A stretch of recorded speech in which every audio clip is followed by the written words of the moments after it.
Israel Lebanon में भीषण युद्ध जारी और दक्षिण लेबनान में इजराइल का पूरी रात इजराइल की तरफ से हमले किए गए हैं। हिजबुल्लाह के ट्रक पर आईडीएफ का अटैक, ट्रक में रॉकेट लॉन्चर ले जा रहा था हिजबुल्लाह, जिसको टारगेट किया गया।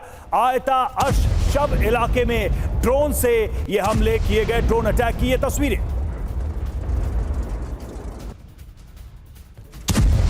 और एक और बड़ी खबर है, हिजबुल्लाह पर इजराइल की भीषण बमबारी से जुड़ी। लेबनान में घुसकर आईडीएफ ने हवाई हमला किया है। हिजबुल्लाह के ठिकानों पर गिराए गए हैं बम। ये देखिए ताजा तस्वीरें। लेबनान में 200 किलो के बम से किया गया है हमला।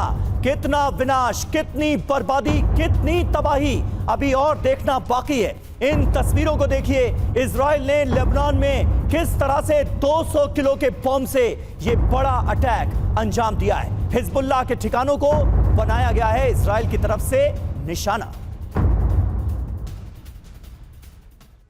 जी हां, तो इजराइल का बारूदी बदला, इजराइल के भी हमले जारी हैं। लेबनान पर हमला किया गया है और साफ दिखा रहा है कि आखिर किस तरह के इरादे लेकर यह हमले कर रहा है इजराइल। तो इजराइल का बारूदी बदला, लेबनान पर अटैक किया गया है, हिजबुल्लाह के ठिकानों पर बम गिराए गए हैं और युद्ध की तैयारी भी चल रही है। ये कैसे? तो बड़ी संख्या में सेना लेबनान बॉर्डर पर भेजी गई है, तैनाती की गई है। लेबनान में 200 किलो के बम दागे गए हैं। दूसरी तरफ टैंक ब्रिगेड भी लेबनान सीमा पर तैनात कर दी गई है।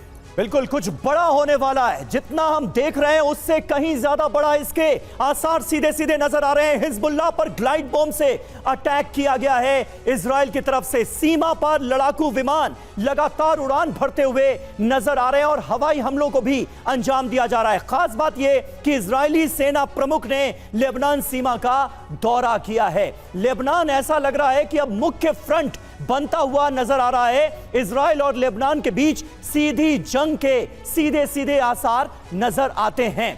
हमारे साथ ब्रिगेडियर त्रिपाठी भी मौजूद हैं। सर, किस तरह से आप देख रहे हैं ये स्थितियां, ये हालात किधर जाते हुए नजर आ रहे हैं? समीर, देखिए 3 पॉइंट पर मैं ज़्यादा बताना चाहूँगा। अगर हम कंपेयर कर रहे हैं इसको, जी, जब से लड़ाई शुरू हुई तब से अभी तक या उससे पहले भी हिजबुल्लाह और इजराइल के बीच में लो इंटेंसिटी कॉन्फ्लिक्ट चलती थी। उनकी एक डेटरेंस था कि हम एक दूसरे को दिखाते रहें कि हम ये कर सकते हैं। अभी जो है, अगर आप देखिए, हिजबुल्लाह के पास एक प्रॉपर आर्मी है, सिर्फ टेररिस्ट नहीं है। इनके पास 1 लाख से ज़्यादा आदमी है, 1,50,000 के आसपास जो आप बात कर रहे थे रॉकेट्स और मिसाइल्स हैं, तो फुल्ली इक्विप्ड है। सदर्न लेबनान का इलाका तकरीबन 3000 स्क्वायर किलोमीटर का है और उसके अंदर पूरा हिजबुल्लाह है। जो अगर गाजा से कंपेयर करें, सिर्फ 360 किलोमीटर है गाजा। तो आप समझ लीजिए कितना बड़ा एरिया है, कितने ज़्यादा वहाँ पर टेररिस्ट या फौज अपनी ला सकता है हिजबुल्लाह।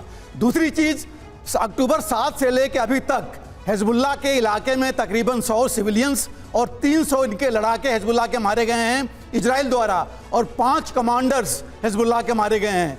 और उसके बरखिलाफ इसकी तरफ से, हिजबुल्लाह की तरफ से करीब 22 फौजी, और जो आप अभी कह रहे थे, इनके 2 कमांडर, एक डिप्टी कमांडर और एक इनका कमरी कमांडर था, जो कि अभी मारा गया है। इसके साथ ही पिछले हफ्ते इन्होंने जो फायरिंग की थी गोलान हाइट्स पर, हिजबुल्लाह ने ड्रोन्स डाले थे, उसमें इनका बहुत बड़ा एरिया तबाह हुआ था, मिलिट्री एरिया, जिसमें कहा जा रहा था कि इंटेलिजेंस सेटअप इनका जो है वो काफ़ी तबाह हुआ है। तो इस तरह से जो हिजबुल्लाह है उसके पास काफ़ी ताकत है। और ये लड़ाई, यही अगर हम देख रहे हैं कि गाजा में जहाँ पर सिर्फ 30,000 फाइटर्स थे, इतना ज़्यादा वहाँ पर उनके पास आर्म्स मिशन नहीं थे।